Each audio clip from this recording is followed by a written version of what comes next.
ঈদ উল ফিতরের টানা ছুটির সঙ্গে পহেলা বৈশাখের উৎসবও যোগ হওয়ায় পর্যটকদের ঢল নেমেছে চট্টগ্রামের সীতাকুণ্ড উপজেলার গুলিয়াখালী সমুদ্র সৈকতে। ঈদের দিন বিকেল থেকে ভ্রমণ পিপাসু মানুষের যাতায়াত শুরু হয়। রবিবার ছিল সবচেয়ে বেশি মানুষ।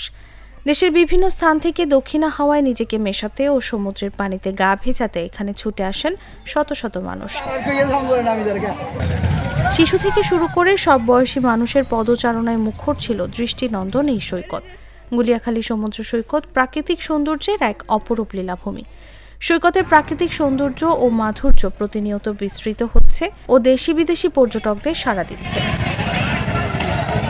সরকারি স্বীকৃতি পাওয়ার পর নতুন লেআউটে সৈকতটি আরও আকর্ষণীয় হয়ে উঠছে। নোনা বালুকাময় বাতাসে শরীর ও মনের আলিঙ্গনে প্রতিনিয়ত পর্যটকদের আকৃষ্ট করছে সমুদ্র সৈকত।